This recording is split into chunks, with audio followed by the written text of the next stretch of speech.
What you're about to see is from Rebel Base, IGN's weekly Star Wars show.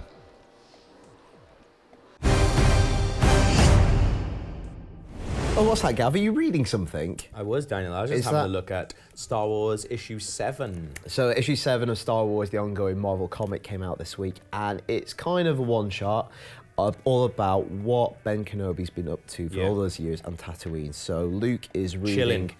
What? He's just been chilling. Yeah, that's mainly what the comic focuses on. Yeah. So Luke is reading an extract from his diary, and it's clear that it's just one bit kind of entry from that diary. And suffice to say, we're going to go into spoilers, so if you haven't read it and you're really concerned about what happens, probably watch this later on. Yeah. And it's kind of a little self-contained story about how he realises maybe that he can't just stay in hiding. That's how I read the end of the story anyway. I think so, yeah. I think it starts off with him sort of, he's on Tatooine, he's protecting Luke. That's mainly what he's doing. Like from time to time and just trying to make a living. No, I think it seems like it's his full-time thing. Yeah.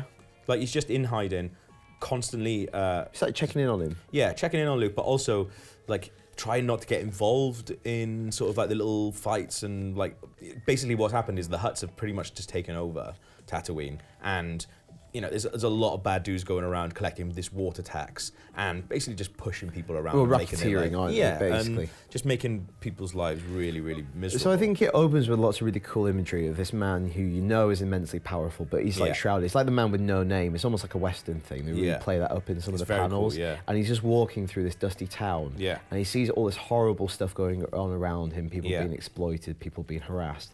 And he does nothing. Yeah. And he doesn't intercede because he knows he can't, because he'll expose himself, being General Kenobi.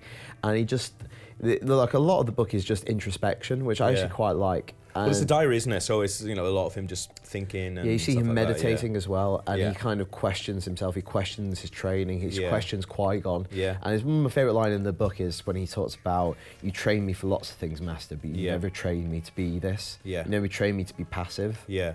I think, it's a great line. It's like, you never taught me how to fade away. Yeah.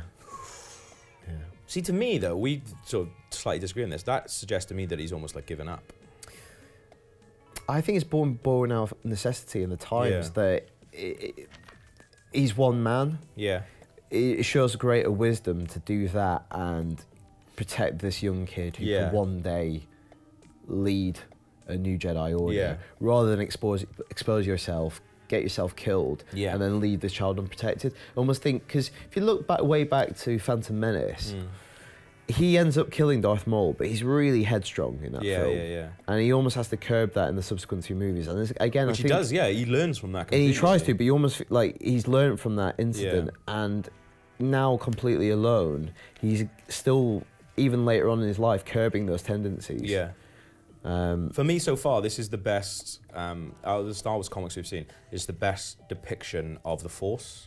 Like actually the Force in action sort of thing, because there's a couple of like sort of panels where he takes on these sort of marauders who have been like just causing people misery, but he does it in a way that's really, really subtle, and you can be like, things happen and you're like, oh, it's because Ben's in the background, they're using the Force. Like, and then when so Luke comes to try and sort of steal the water back from these guys, and he gets caught in sort of little fracas with them, and you see them just get their asses kicked by him, but you never see him actually doing it. Yeah, and I think we haven't really seen that in the Star Wars comics yet, like actual awesome depictions of the Force. Well, I think that's cool, because you think about the Force, it's a way to be passively active. Yeah. So it kind of suits what he's doing, because he's not getting embroiled in it. He's not using a lightsaber. The lightsaber makes appearance right at the end of the comic. He's trying to intercede in ways that are invisible. Yeah. So he uses it subtly throughout the comic, and then towards the end of the story, he has to use it in a more extravagant way, and he's like, crap, I've exposed myself. So I've used it in a way that can't be dismissed as,